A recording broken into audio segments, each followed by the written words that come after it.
Hey guys, what's happening? This is Forgo Nation, and today we're going to do a little ABX with good old Minn-erva. This is the team we're going to be running with, you guys. We're going to use Beast for that leadership, that 50% increase to physical attack, and we're using Lizard for this little team up that gives us crit rate and critical damage bump. Let's take a look at Minn-erva. So I've improved her build from the last video, you guys. Now she's ranked 713. I still got a ways to go to completely finish her, but well on the way. She has 26,000 physical attack. She has almost max attack speed, 40% crit rate, 181 critical damage, 48% ignore defense, and max skill cooldown. She's all level 20 gears, and she has all 5-star physical attack gurus. That's it. So I can still put some critical damage and crit rate in there. All of her skills are at level 6. Her ISO 8 set is Power of Angry Hulk. And she has a CTP of energy with a 200% damage proc. And then her uniform is at heroic. So I only got 2 uniform bonuses, and they are X23, so I get a little extra dodge, and then Black Widow, great uni. The next uni is a Punisher uni, not a very good uni, you guys. Let me look at something. Nope, that's for crystals, not buying that. Okay, let's get out of here. Okay, so now her uni offers 10% chain hit damage, guys, which synergizes beautifully with the CTP of energy. It's freaking awesome. It makes her just a monstrosity, but even without the CTP of energy, she's a monstrosity, guys. This girl's the new meta for Combat Villain Day for sure. She's easily outscoring my Apocalypse.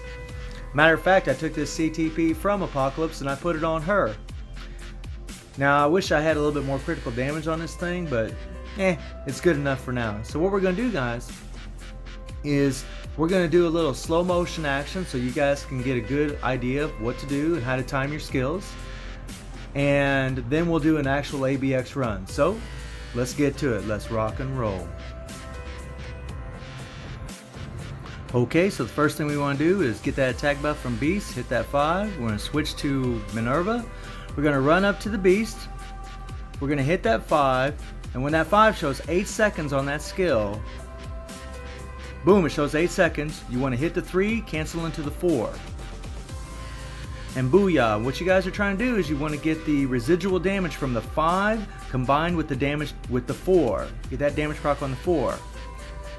And man, as you guys can see, man, she can put out some serious damage. Whoo-wee, this girl's strong. So we'll go ahead and I'll show you again. You can check this out again. We're going to run around here. We're going to hit that 5. Now I want you to pay attention to the 5 skill. When it has 8 seconds left on it, boom shakalaka, there's 8 seconds. We're going to hit the 3, then cancel into the 4. You want to cancel that 3 into the 4 as quick as you can.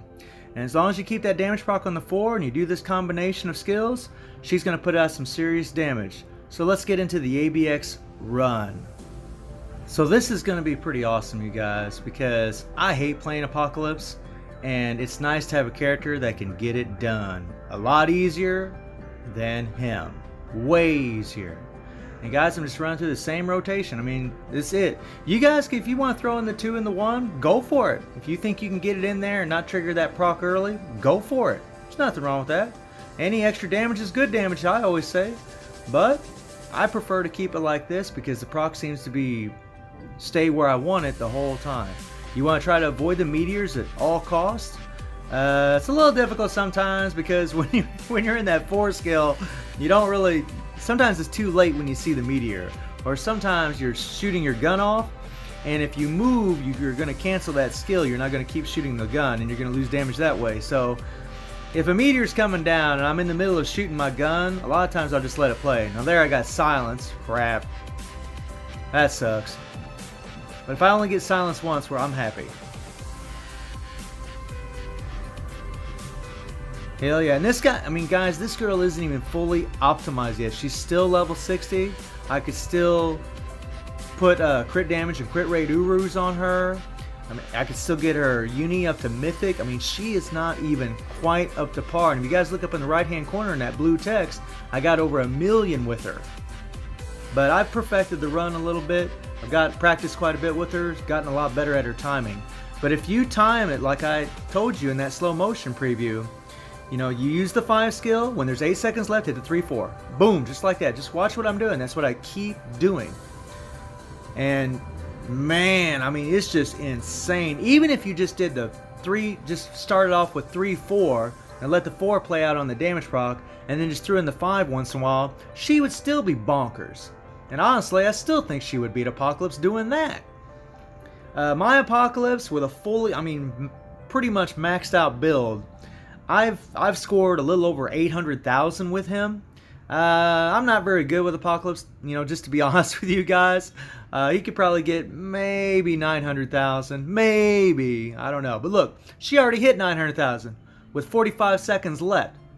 And she's way easier, leaps and bounds easier. This is so freaking awesome, guys. I'm so happy. I'm so happy.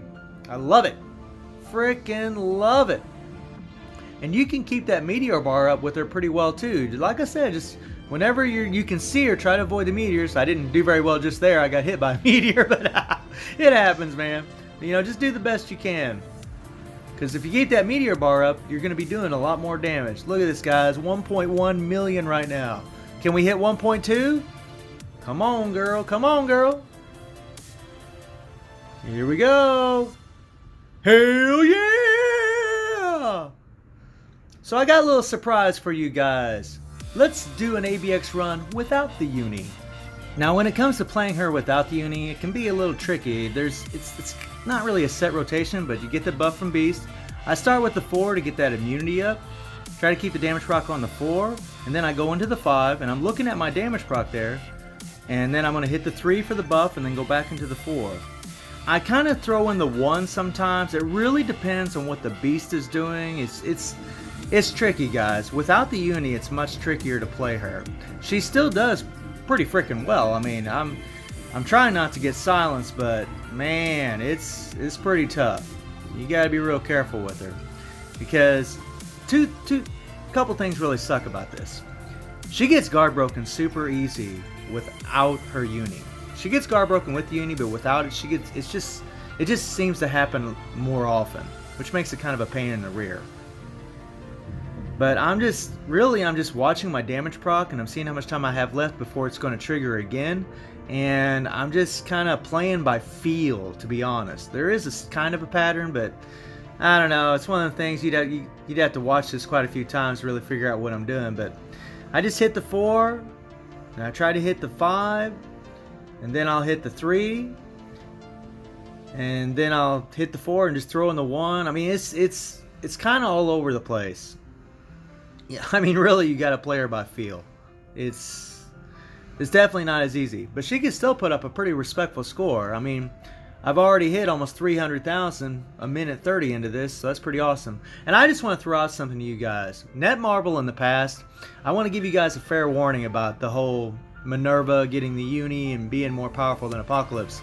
Netmarble in the past done this thing where they would have a meta character, then they would introduce another character that would be more meta, and then, you know, a month, 2 months later, they would introduce something else. So what I think is probably going to happen is it won't be long before Apocalypse gets a uni and he'll be more powerful than Minn-erva, because when it comes to Netmarble, they're all about making that money. And if they make it to where Apocalypse is relevant, people will still want to be leveling him up, getting all them resources, and then leveling up his uni. I mean, he's a lot of feathers, he's a lot of resources, he's very expensive, and Netmarble wants you to do that. So I don't know how long the Minn-erva meta will last, but hopefully it lasts a long time. But I don't know, guys. You just never know with Netmarble. You never know. I mean, but right now we got a free-to-play character. I mean, even if you just spend 1,000 crystals, I think it's well worth it. She's awesome. I got silenced freaking 3 times in this run. Man, it's kind of a pain. Me no likey. But she can still put up some pretty respectful scores, guys. Not too shabby at all. 570,000, not too bad. So, I hope you guys enjoyed the video. Thank you for watching. Y'all take care and have a good one.